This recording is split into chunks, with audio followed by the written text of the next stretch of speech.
하나님의 말씀은 사사기 7장 9절부터 25절까지 말씀입니다. 함께 봉독하겠습니다. 그 밤에 여호와께서 기드온에게 이르시되 일어나 진영으로 내려가라. 내가 그것을 내 손에 넘겨 주었느니라. 만일 내가 내려가기를 두려워하거든 내 부하 부라와 함께 그 진영으로 내려가서 그들이 하는 말을 들으라. 그 후에 내 손이 강하여져서 그 진영으로 내려가리라 하시니 기드온이 이에 그의 부하 브라와 함께 군대가 있는 진영 근처로 내려간즉 미디안과 아말렉과 동방의 모든 사람들이 골짜기에 누웠는데 메뚜기의 많은 수와 같고 그들의 낙타의 수가 많아 해변의 모래가 많음 같으니라. 어떤 사람이 그의 친구에게 꿈을 말하여 이르기를 보라, 내가 한 꿈을 꾸었는데 꿈에 보리떡 한 덩어리가 미디안 진영으로 굴러 들어와 한 장막에 이르러 그것을 쳐서 무너뜨려 위쪽으로 덮으니 그 장막이 쓰러지더라. 그의 친구가 대답하여 이르되 이는 다른 것이 아니라 이스라엘 사람 요아스의 아들 기드온의 칼이라. 하나님이 미디안과 그 모든 진영을 그의 손에 넘겨주셨느니라 하더라. 기드온이 그 꿈에 해몽하는 말을 듣고 경배하며 이스라엘 진영으로 돌아와 이르되 일어나 여호와께서 미디안과 그 모든 진영을 너희 손에 넘겨주셨느니라 하고 300명을 세대로 나누어 각 손에 나팔과 빈 항아리를 들리고 항아리 안에는 횃불을 감추게 하고 그들에게 이르되 너희는 나만 보고 내가 하는 대로 하되 내가 그 진영 근처에 이르러서 내가 하는 대로 너희도 그리하여 나와 나를 따르는 자가 나 나팔을 불거든 너희도 모든 진영 주위에서 나팔을 불며 이르기를 여호와를 위하라 기드온을 위하라 하라 하니라. 기드온과 그와 함께 한 100명이 이경초에 진영 근처에 이른즉 바로 파수꾼들 교대한 때라. 그들이 나팔을 불며 손에 가졌던 항아리를 부수니라. 세대가 나팔을 불며 항아리를 부수고 왼손에 횃불을 들고 오른손에 나팔을 들어 불며 외쳐 이르되 여호와와 기드온의 칼이다 하고 각기 제자리에 서서 그 진영을 에워싸매 그 온 진영의 군사들이 뛰고 부르짖으며 도망하였는데 300명이 나팔을 불 때 여호와께서 그 온 진영에서 친구끼리 칼로 치게 하심으로 적군이 도망하여 스레라의 벳시다에 이르고 또 답밭에 가까운 아벨무홀라의 경계에 이르렀으며 이스라엘 사람들은 납달리 아셀과 온 므낫세에서부터 부름을 받고 미디안을 추격하였더라. 기드온이 사자들을 보내서 에브라임 온 산지로 두루 다니게 하여 이르기를 내려와서 미디안을 치고 그들을 앞질러 벳바라와 요단강에 이르는 수로를 점령하라 하며 이에 에브라임 사람들이 다 모여 벳바라와 요단강에 이르는 수로를 점령하고 또 미디안의 두 반백 오렙과 스앱을 사로잡아 오렙은 오렙 바위에서 죽이고 스앱은 스앱 포도주 틀에서 죽이고 미디안을 추격하였고 오렙과 스앱의 머리를 요단강 건너편에서 기드온에게 가져뒀더라. 아멘. 이 말씀에 은혜 있으시기 바랍니다. 우리는 지난 시간에 이 하나님께서 기드온과 속한 이스라엘의 백성이 너무 많다. 하나님께서 미디안 연합군과 싸우기 위해서 다른 전략을 다른 어떤 무기를 주시지 않고 오히려 인원을 줄이시는 걸 보았어요. 32,000명에서 10,000명으로 줄이시고 그리고 10,000명도 많다. 그래서 결국에는 97,000명을 보내 300명만 남기시죠. 하나님께서 이 남기신 300명은 어떤 경계성이 있고 또 준비된 자이고 사실 이런 의미라기보다는 이 300명은 전쟁의 어떤 능력과 실력과 어떤 힘이 있어서 남기신 것이 아니라 하나님 앞에 기드온과 같이 순종할 수 있는 사람.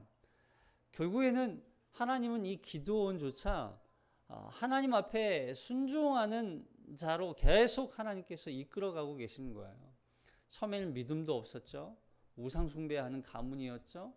그런 기드온에게 믿음을 심어주시고 그 믿음이 작동하여서 하나님께서 이제는 기드온을 통하여서 기드온의 순종을 통하여서 하나님께서 미디안의 손으로부터 건지시는 그런 기드온으로 하나님께서 만들어가고 계신 거예요.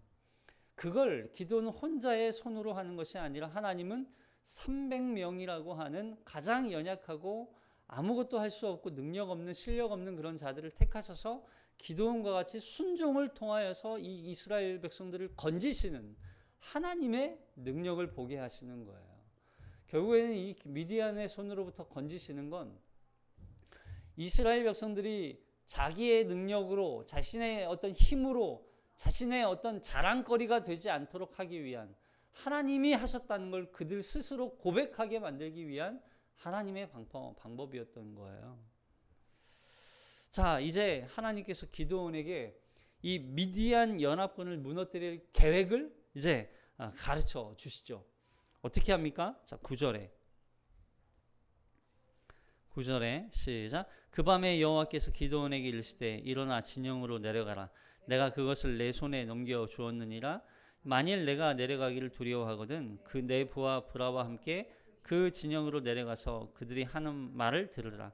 그 후에 내 손이 강하여져서 그 진영으로 내려가리라 하시니 기드온이 이에 그의 부하 브라와 함께 군대가 있는 진영 근처로 내려간즉 미디안과 아말렉과 동방의 모든 사람들이 골짜기에 누웠는데 메뚜기의 많은 수와 같고 그들의 낙타의 수가 많아 해변에 모래가 많은 같은지라.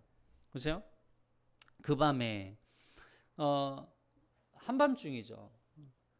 밤이라고 하는 건 영적인 의미로 봤을 때에는 이 밤은 하나의 무지 또는 나태함, 안일함 이런 이제 걸로 볼 수 있어요. 근데 이 미디안 연합군이 밤에 자고 있었다는 건 결국 그들이 부주의함에 빠져 있었다는 거죠. 그 밤에 기드온에게 일어나서 미디안 진영으로 내려가라 말씀하세요. 이스라엘 백성들이 전쟁하기 위해서는 항상 고지대에 있어야 된다고 그랬어요. 고지대에서 전차가 올라오는 걸 막아내는 게 더 효율적이기 때문에 그래서 이스라엘 백성들은 항상 고지대에서 진을 치고 기다리고 있어요. 근데 기드온에게 하나님께서 내려가라고 말씀해요. 내려간다는 건 굉장히 위험한 거예요. 이들이 만약에 경계 태세를 하고 있고 이 기드온이 내려오는 걸 준비하고 있었다면 가차없이 기드온은 죽임을 당했겠죠. 근데 그들은 자고 있었다는 거예요. 기드온을 정탐을 보내는 거죠. 지금 밤이니까 모두 자고 있었어요. 그런데 그렇게 누워 자고 있는 수가 얼마나 많은지 뭐 같다? 메뚜기 같았고 메뚜기 같이 많았다. 그리고 낙타가 해변에 모래와 같이 많았다. 여러분 자그마치 13만 5천 명입니다. 13만 5천. 엄청난 적군이 지금 강가에 새카맣게 지금 진을 치고 있어요. 이게 체감이 잘 안 되잖아요. 우리 대전에요 그 하나 이글스가 경기하는 이글스 파크가 있어요. 이글스 파크에 들어갈 수 있는 인원이 몇 명인지 아세요? 12,000명이에요. 12,000명. 이거의 몇 배예요? 몇 배예요? 10배예요. 10배. 13만 5천 명이 10배가 넘어요. 대전 시민이 다 13만 5천 명.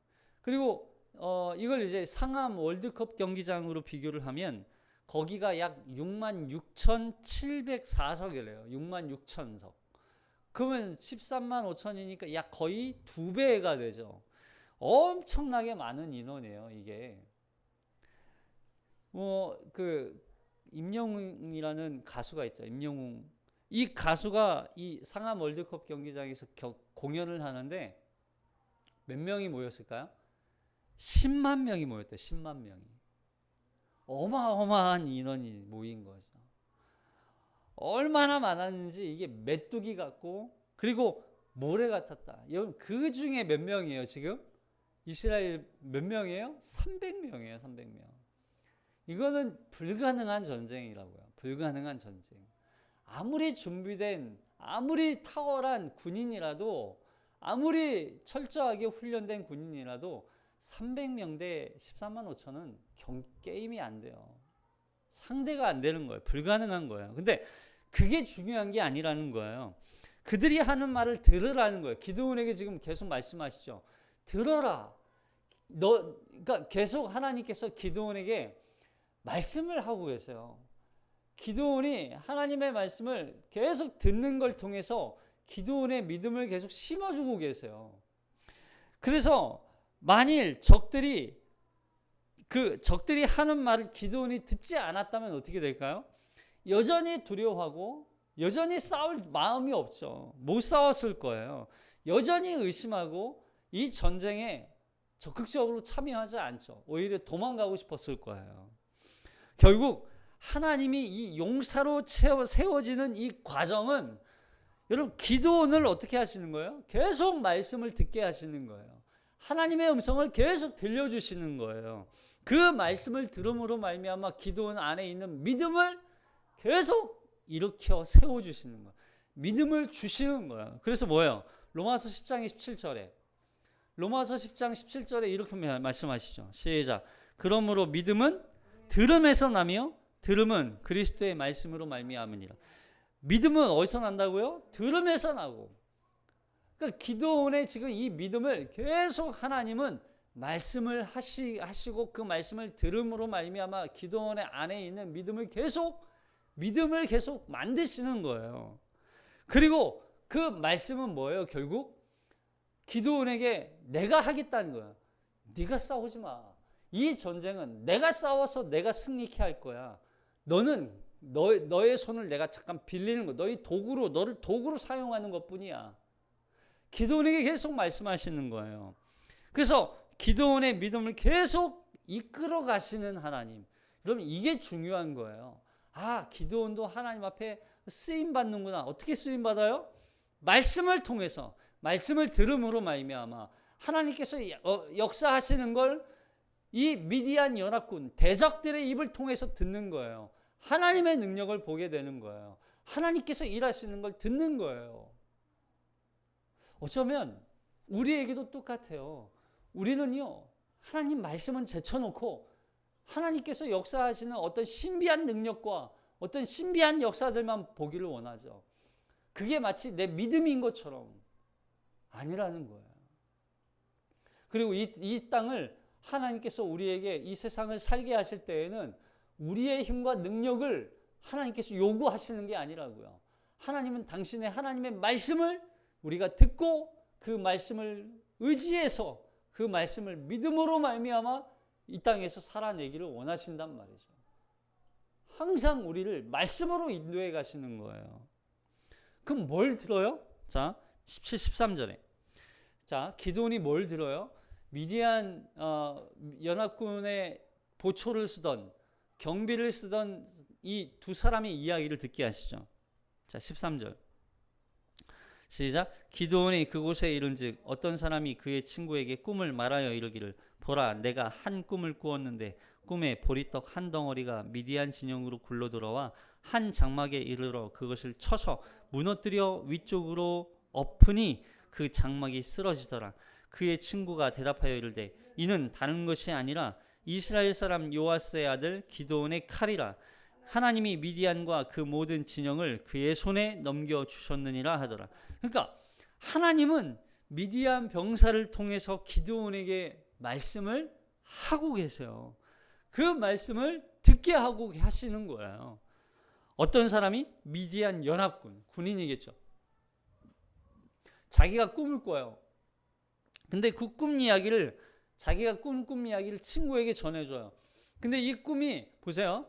단순히 어떤 뭐 개꿈 이런 게 아니라 미디안 연합군에게 두려움을 줄 만큼의 아주 위험한 꿈을 지금 꿨다는 얘기를 하는 거예요. 그 꿈의 내용이 뭐냐면 보리떡 한 덩어리가 미디안 진영으로 굴러 들어와서 한 장막에 이르러 무너뜨리고 쓰러뜨렸다는 얘기예요.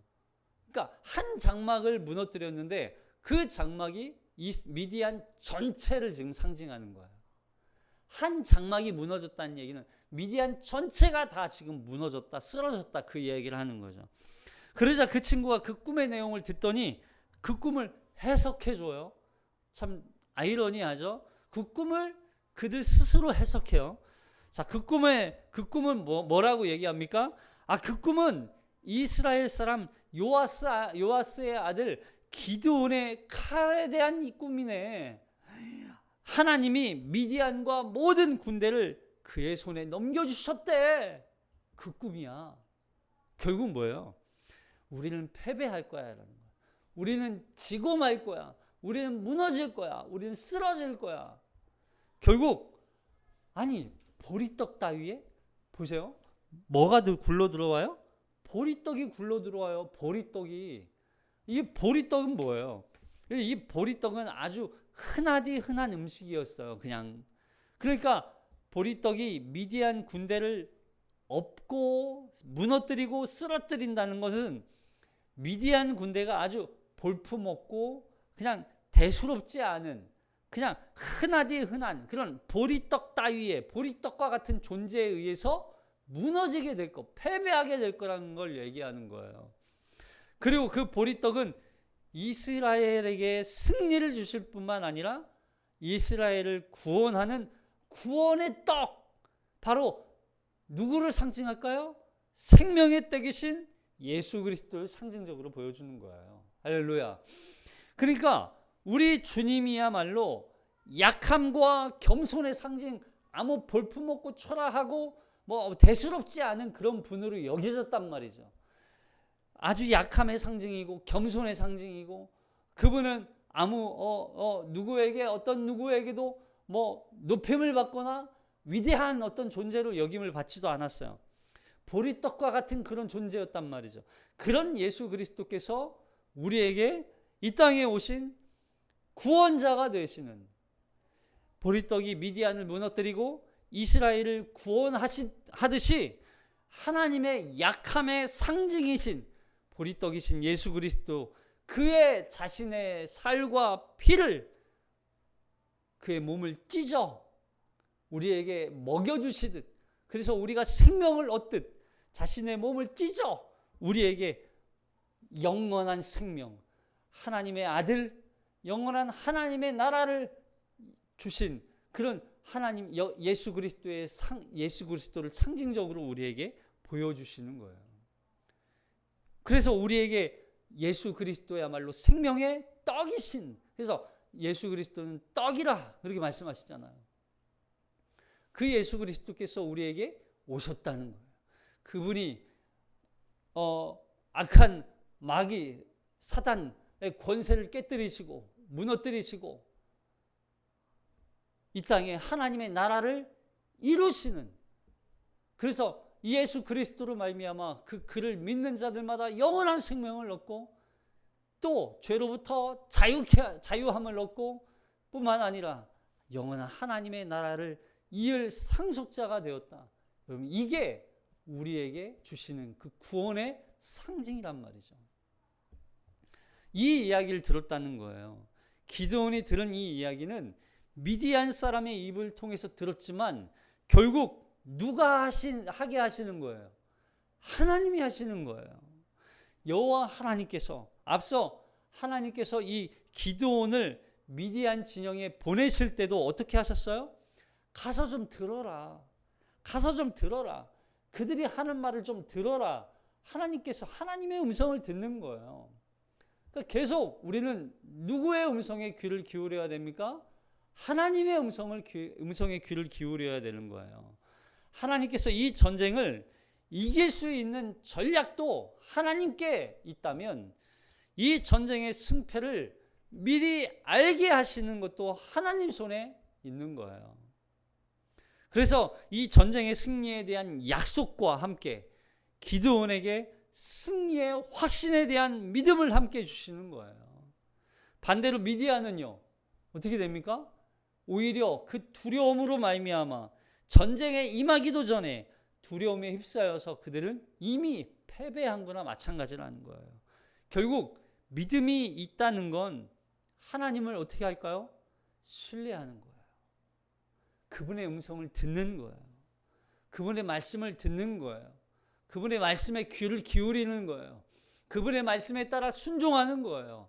그 순종하는 300명의 병사들을 통하여서 하나님께서는 이스라엘을 건지시는 거예요. 그럼 반대로 믿음이 없다는 건 뭐예요? 믿음의 반대는요, 믿음이 없음이 아니라 두려움이에요. 뭐에 대한 두려움?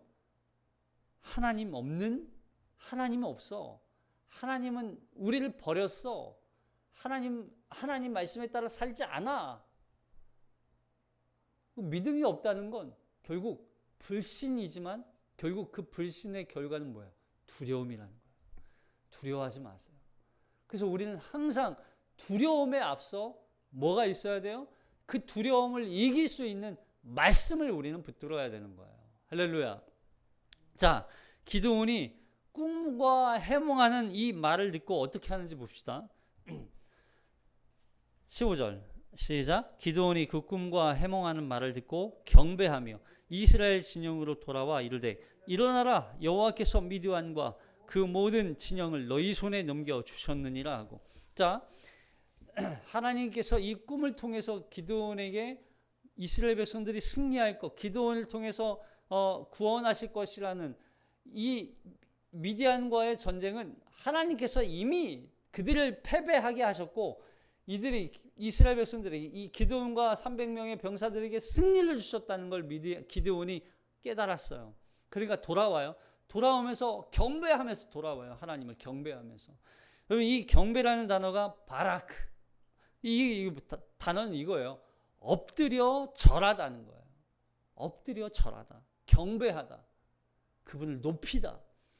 그러니까 기드온이 이 전쟁이 누구의 전쟁인지를 비로소 깨달았다는 얘기예요. 비로소. 우리가 하나님을 경배하고, 이 경배라는 단어가 예배라는 단어와 연결되죠. 그럼 우리가 한 주 동안 세상에서 살다가 이렇게 하나님 앞에 와서 하나님을 예배해요. 우리가 하나님을 경배합니다. 그 경배에 어떤 신앙이 들어가야 돼요? 우리가 사는 이 인생은 내가 노력하고 내가 수고해서 사는 인생이 아니라는 걸 우리는 하나님 앞에 고백하는 거예요. 하나님, 내가 아닙니다. 나는 할 수 없습니다. 하나님이 나를 살게 하십니다. 지금까지 한 주 동안 살아오게 하신 것도 하나님의 은혜요. 한 주 동안 내가 살 수 있도록 하나님께서 인도하시는 것도 하나님의 능력이요. 하나님께서 행하시는 일입니다. 이걸 경배하는 거예요. 이 안에 담겨있는 경배야말로 하나님에 대한 참된 신앙 고백인 거죠. 비로소 하나님을 경외하고 하나님의 약속의 말씀을 신뢰할 때 할 수 있는 행동이 바로 경배예요. 하나님, 내 인생도 하나님께서 책임지실 걸 믿습니다. 여러분, 그 신앙의 믿음의 고백이 약속에 기초되고 하나님의 말씀에 기초되지 않으면 이건 뭐예요? 그냥 희망이죠, 희망. 희망과 소망은 달라요. 희망은 그냥 되든 안 되든 그만이에요. 근데 뭐예요, 소망은요? 하나님이 우리에게 주시는 소망은요, 확실한 거예요. 그렇게 이루어지는 거예요. 하나님이 우리의 인생을 책임지실 줄 믿습니다. 이건 뭐예요? 이게 하나님이 책임지든 안 지든 상관없습니다. 되든 말든 나는 그냥 되는 대로 살겠습니다. 이거예요? 아니에요. 하나님이 구원받은 하나님의 자녀를 선택했다, 하나님의 자녀로 우리를 삼아주셨다 하는 얘기는 우리가 무슨 일이 있어도 어떤 상황과 환경이 있다 할지라도 하나님 우리를 그렇게 인도해 가신다는 하나님의 선언이란 말이에요. 변하지 않아요. 흔들리지 않아요. 그러니까 신앙적 경배는요, 하나님과의 관계로부터 시작되는 거예요. 기드온이 하나님 앞에 진짜 경배를 드리기 시작하는 게 이거란 말이죠. 경배는 뭐예요? 하나님과 관계가 회복될 때 비로소 하나님 앞에 진정한 경배를 드릴 수 있어요. 아, 하나님 이런 분일 거야. 하나님 모르겠어. 나는 하나님 만나본 적이 없어. 그 사람은 하나님을 경배할 수 있어요, 없어요? 없어요. 진정한 경배는 하나님이 나와 함께 하시는구나. 하나님이 내 인생 책임지시는구나. 이걸 철저하게 경험해 본 사람이야말로 하나님 앞에 경배할 수 있는 거예요. 하나님을 높이고 하나님 예배할 수 있는 거예요. 단순히 형식적인 예배, 경배, 찬양 이런 게 아니라 하나님과 우리의 관계가 믿음과 신뢰로 세워질 때 비로소 하나님 앞에 참된 경배를 드릴 수 있는 거예요. 그러니까 우리가 하나님 앞에 경배하기 위해서는 하나님을 경험해야 돼요. 한 주 동안 하나님과 교제하며 하나님과 동행해야 돼요. 그 동행의 삶이 있을 때 비로소 하나님이 나에게 베푸신 은혜, 그리고 앞으로 우리에게 베푸실 그 영원한 은혜, 그럼 이게 우리의 감격을 통하여서 하나님께 쏟아지는 거야. 이게 경배란 말이죠. 그리고 이 경배를 한다는 동사거든요. 이 동사가 하나님께 감사한다는 의미이면서 동시에 그분의 계획에 절대적으로 순종하며 따르겠다는 표현으로 나타나는 거예요. 하나님 경배 받으세요. 그러면서 말로는 하지만 입술로만 경배가 아니라 진정한 경배는요. 예, 하나님. 제가 하나님께서 내 인생 책임지신다고 말씀하셨으니까 그저 저는 하나님의 말씀대로 순종하기를 결단합니다. 여러분 이게 경배란 말이죠. 그래서 이 경배 엎드려 절하다, 자복하다, 그냥 무릎을 꿇고 무릎 사이에 자기 얼굴을 그냥 박는 거예요. 나는 아무것도 아닙니다. 나는 낮아집니다. 하나님이 하십니다. 이 고백이거든요.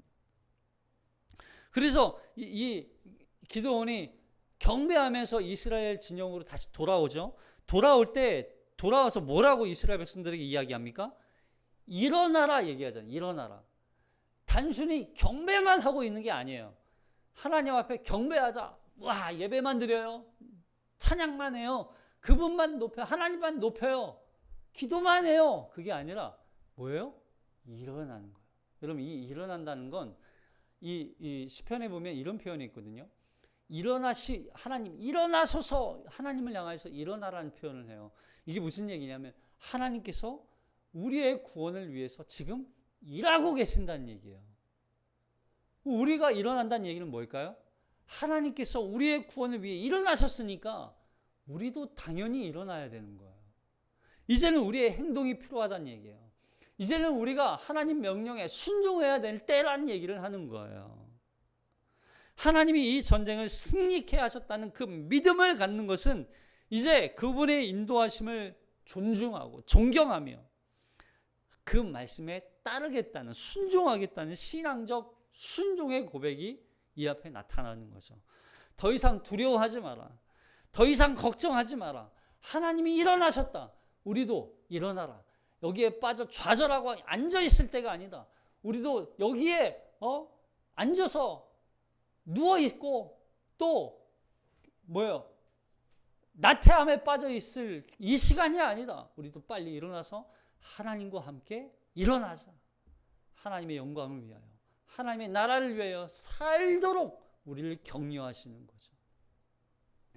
그리고 이제 전쟁에 임할 전략을 세우는데 세 부대로, 원래 300명이니까 세 대로 나누면 100명씩 나누어지는 거죠. 100명씩 나누어져서 기습 공격을 감행합니다.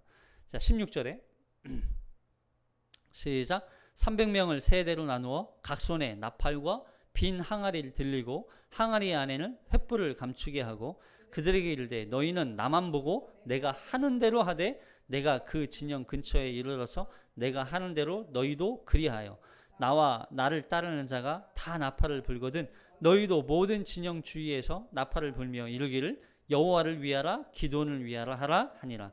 자, 손과 나팔을 빈 항아리에 들리고 그러니까 손의 나팔 이게 이제 왼손의 나팔, 오른손의 항아리, 횃불 여기 이거거든요. 근데 이 손이 이게 상상이 되세요? 한 손에 나팔을 들고 다른 손에는 빈 항아리를 들었는데 빈 항아리 안에 뭐가 들어있어요? 횃불이 들어있어요. 이 나팔은 사실 보세요. 이 나팔은 쇼파르라고 해서 양의 뿔로 만든 나팔이에요. 이 양각 나팔이라고 하는데 주로 경고하거나 또는 축제 때, 그리고 전쟁 신호 때 사용하는 게 이 양각 나팔입니다. 근데 이 잠자고 있는 미디안 연합군들을 향하여서 나팔을 분다는 얘기는 지금 경고의 메시지를 보내는 거죠. 심판의 메시지를 보내는 거나 마찬가지인 거예요. 뿌뿌 울리면서. 자, 그리고 빈 항아리. 여러분, 이 빈 항아리는 횃불을 숨기기 위한 도구로 이 항아리를 들려요. 항아리를 그리고 어떻게 합니까? 깨부시죠. 들고 있던 항아리를 깨요. 그 순간 뭐가 드러나요? 횃불이 들리는 거예요. 그 순간 횃불이 드러나는 거예요. 그리고 이 횃불이죠. 횃불 네르라고 해서 이 횃불은요, 어둠을 밝히는 용도예요. 자, 사실 이 세 가지는요, 전쟁에 임하는데 이게 필요한 것들이에요? 필요하지 않은 것들이에요? 전혀 필요하지 않은 것들이에요. 전쟁에서. 여러분, 이 전쟁이 지금 13만 5천 명과 싸우는데 전쟁과 전혀 상관없는 도구들을 가지고 나가는 거예요.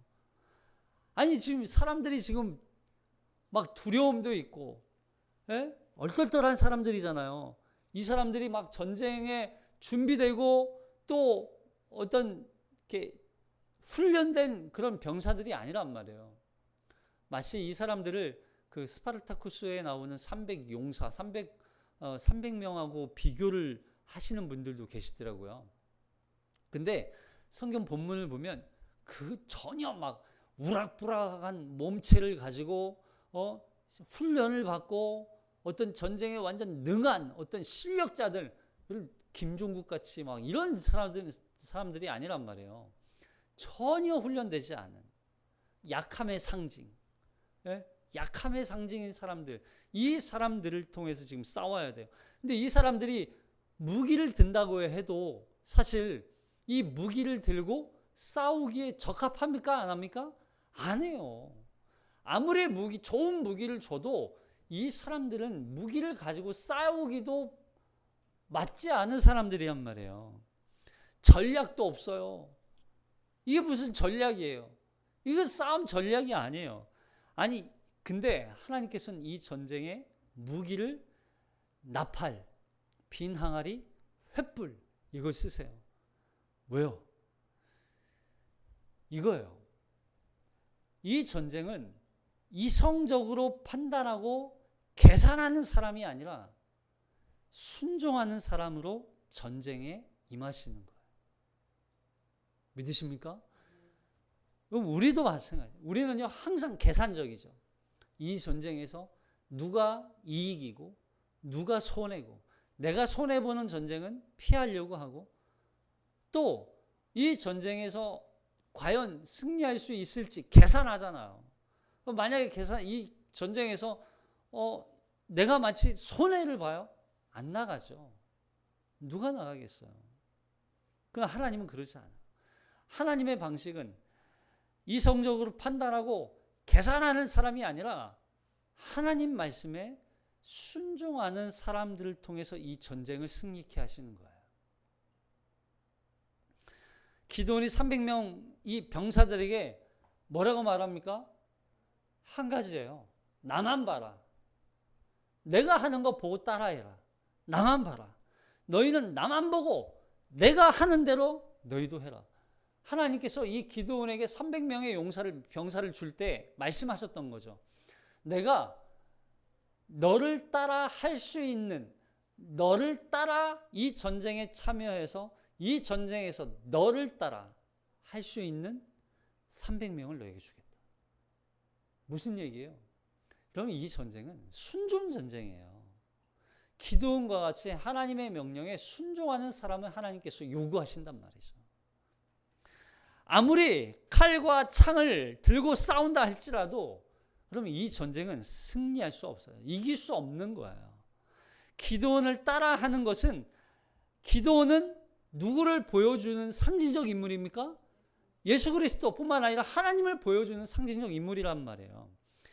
하나님의 역할, 하나님의 그림자란 말이에요. 그래서 기드온을 통해서 이 300명의 병사들은 지금 누구를 믿어야 돼요? 하나님을 믿는 거예요. 마치 이런 거죠. 성도는요, 세상 속에서 두려워하는 사람들에게 누구를 보여줘야 돼요? 예수 그리스도를 보여주는 사람들이란 말이에요. 그래서 기도를 통해서 이 이스라엘 백성, 이 300명의 병사들이 하나님을 신뢰하게 하고 하나님의 명령에 순종하게, 말씀에 순종할 수 있었던 거예요. 우리는 이런 거예요. 우리는요, 이 땅에서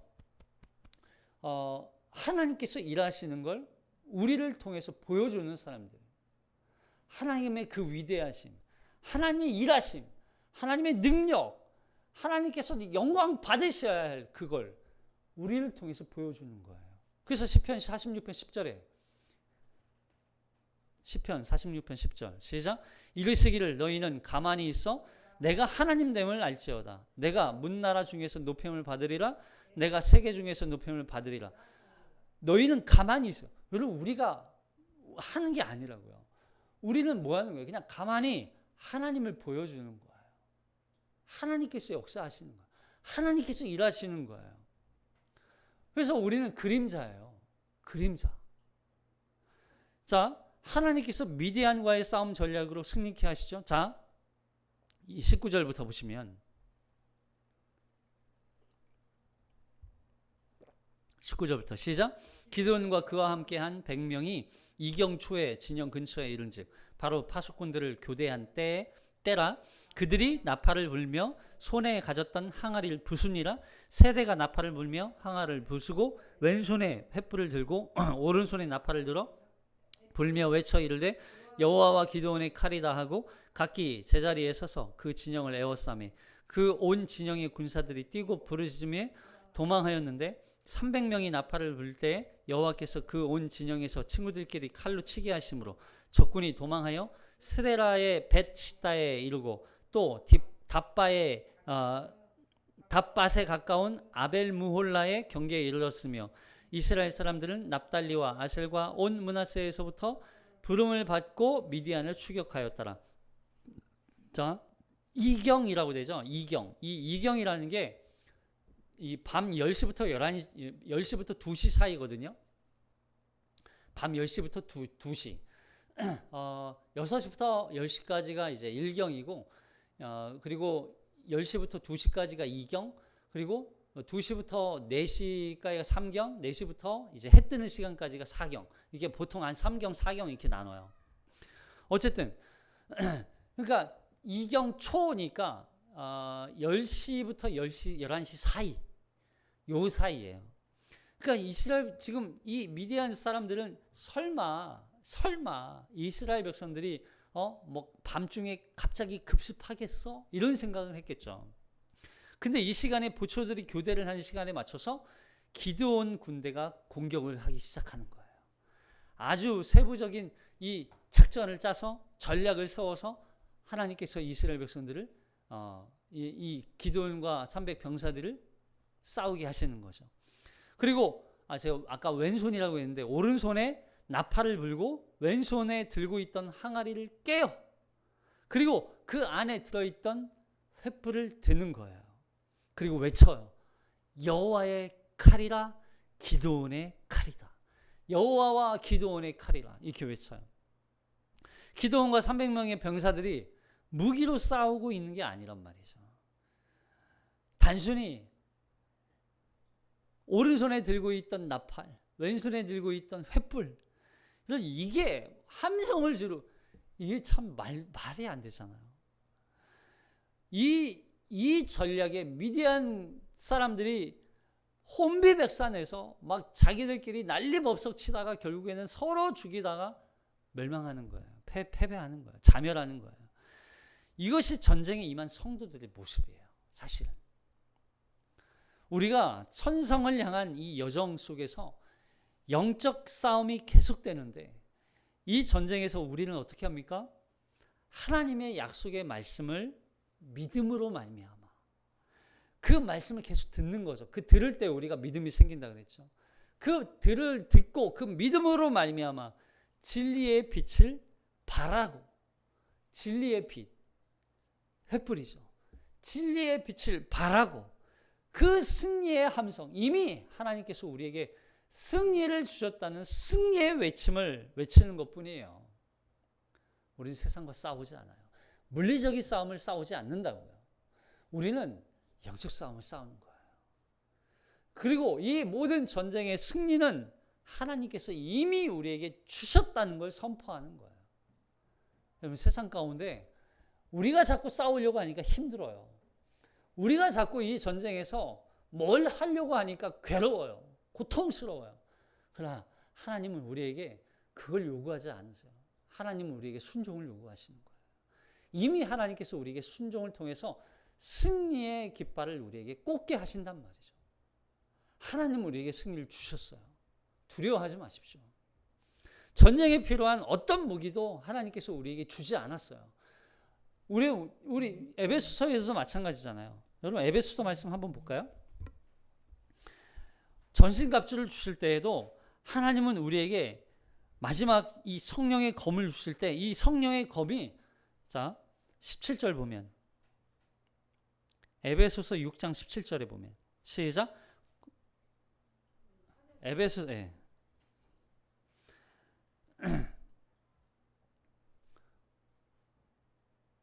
하나님은 우리에게, 보세요, 전신갑주를 입으라. 우리의 싸움은 씨름은 혈과 육을 상대하는 것이 아니요 통치자들과 권세자들과 이 어둠의 세상 주관자들과 하늘에 있는 악의 영들을 상대함이라.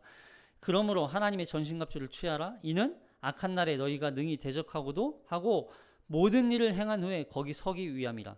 그런즉 서서 진리로 허리띠를 띠고 의의 호심경을 붙이고 평안의 복음이 준비하는 것으로 신을 신고 모든 것 위에 믿음의 방패를 가지고 이로써 능히 악한 자의 모든 불화살을 소멸하고 구원의 투구와 성령의 검 곧 하나님의 말씀을 가지라. 여러분, 이 전쟁에 싸울 때 우리의 영적 무기 다 방어용밖에 없단 말이죠. 방어용이에요, 방어용. 우리는 싸울 수 있는 무기는 한 가지밖에 없어요. 뭐예요? 성령의 검. 여러분, 이 검이 뭔가를 잘라내고 도륙하고 찍어내고 이런 게 아니에요. 뭐예요? 말씀밖에 없다고요. 말씀밖에 없어요. 여러분, 우리는 이 전쟁을 자꾸 우리가 물리적인 싸움으로 이해해서는 안 돼요. 이 싸움은 말씀 전쟁이에요. 우리가 말씀을 붙들고 그 말씀에 순종하느냐, 그 말씀을 버리고 하나님을 떠나느냐. 말씀 전쟁이라고요. 하나님은 이성적으로 계산하고 판단하고 실력 있는 사람을 하나님은 사용하지 않아요. 하나님은 그 말씀에 충성하고 순종하는 사람을 하나님께서 요구하신단 말이에요. 그래서 고린도전서 4장 2절에 시작. 그리고 맡은 자들에게 구할 것은 충성. 뭘 구하라고요? 충성밖에 없다고요. 충성을 구하라는 거예요. 충성을. 맡은 자에게 구할 것은 충성이니라. 여러분, 우리가 하나님께서 우리에게 이 영적 전쟁을 맡겨주셨는데 이 전쟁에서 하나님 무기 주세요. 저들을 저들을 없애주세요. 저들과 싸워서 이길 수 있는 능력을 주세요. 아니에요. 하나님은 그냥 우리가 가지고 있는 것 아무것도 없어도 하나님의 말씀에 순종할 수 있는 그 상황과 환경에 충성할 수 있는 걸 구하라는 거예요. 하나님은 충성을 원하시는 거예요. 충성이에요. 때로는 그게 하기 싫은 일이라 할지라도 하나님은 우리에게 충성을 요구하시는 거예요. 우리가 하나님께 드릴 수 있는 게 뭐 있어요? 여러분, 사실 보세요. 우리에게 가지고 있는 능력이나 실력이나 재능이나 여러분 이런 거 다 하나님께 애초에 하나님이 주지 않으면 여러분 이거 다 은사란 말이에요. 탤런트예요. 우리가 어떤 영어, 언어 능력 또는 어떤 창의적인 어떤 능력들. 그럼 이게 어디서부터 와요? 내가 생겨나는 거예요? 나로부터? 아니에요. 전혀요. 모든 건 다 하나님으로부터 와요. 근데 이거 가지고 하나님께 드릴게요. 하나님 저에게 주신 재능 하나님께 드릴게요. 이게 드린다고 하나님 받으세요?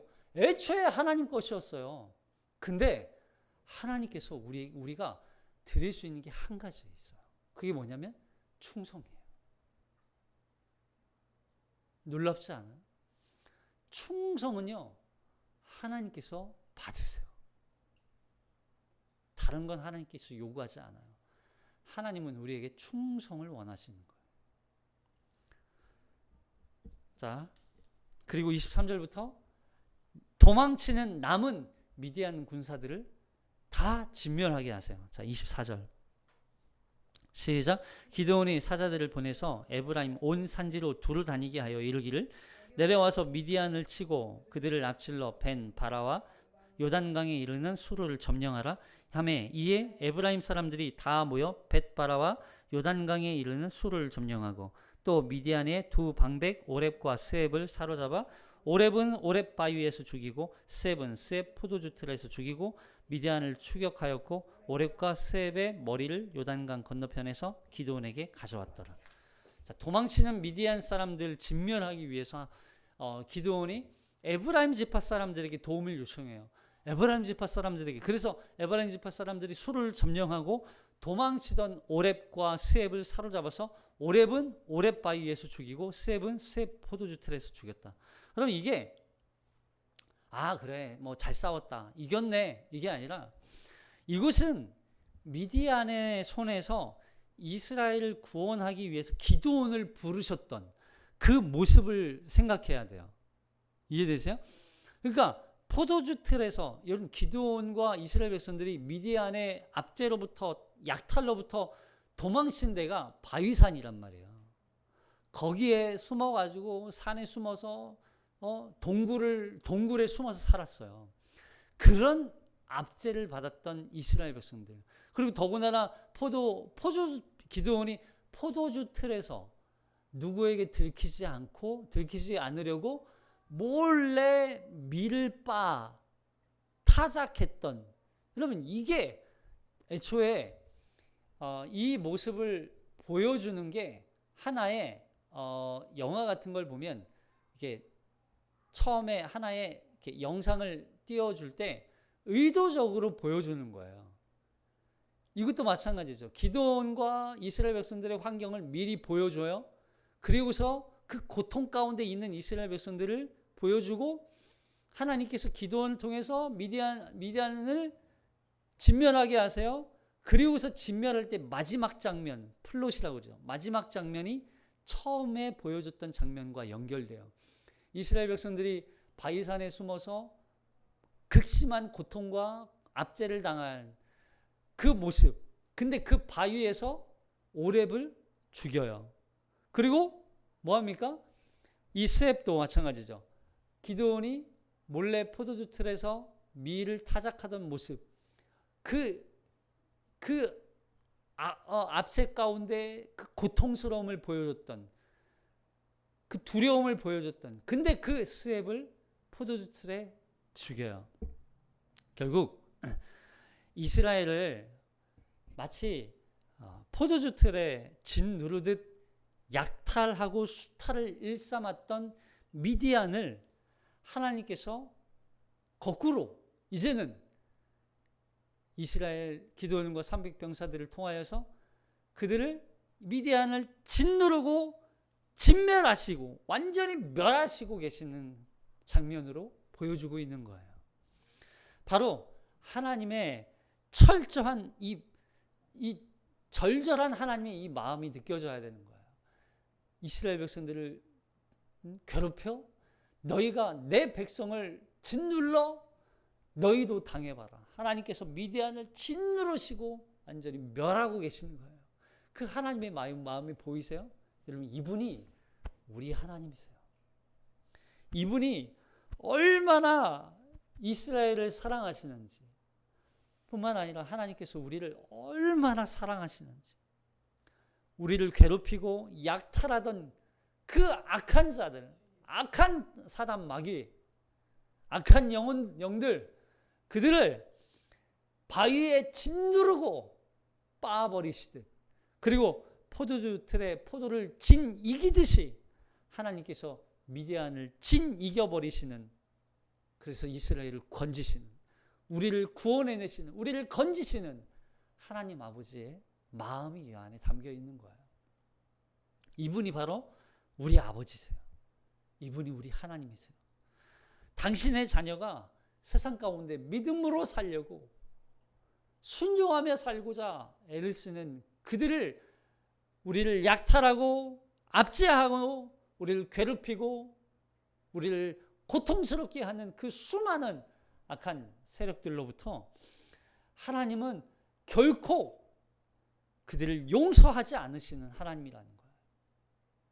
당신의 자녀가 때로는 악을 행하며 죄악 가운데 빠져 있다 할지라도 반드시 그들을 돌이키게 하셔서 하나님의 자녀로, 하나님의 백성으로 다시 돌아와 이제는 하나님의 말씀과 명령에 순종하며 그분을 믿음으로 말미암아 그분과 교제하며 그분을 따라 살도록 인도하시는 분이 바로 우리 아버지시란 말이에요. 여러분, 이 기도를 통해서 우리 하나님의 마음을 봐야 돼요. 우리 하나님께서 우리를 얼마나 사랑하시는지, 여전히 죄 가운데 빠져 있는 우리들을 예수 그리스도를, 당신의 아들을 제물 삼아 주신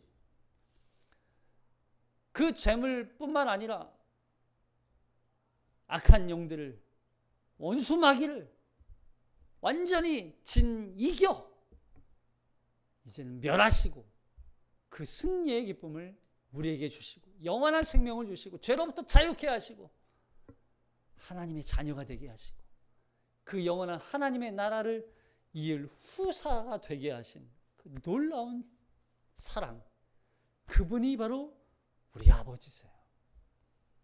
그분이 우리와 함께 하시는 줄로 믿습니다. 그분이 우리의 길을 인도하시는 줄로 믿습니다. 신뢰하십시오. 두려워하지 마십시오. 한 주간도 그 하나님과 함께 믿음으로 한 주를 살아내는, 동행하는 저와 여러분이 되기를 주님의 이름으로 축복합니다. 기도하겠습니다.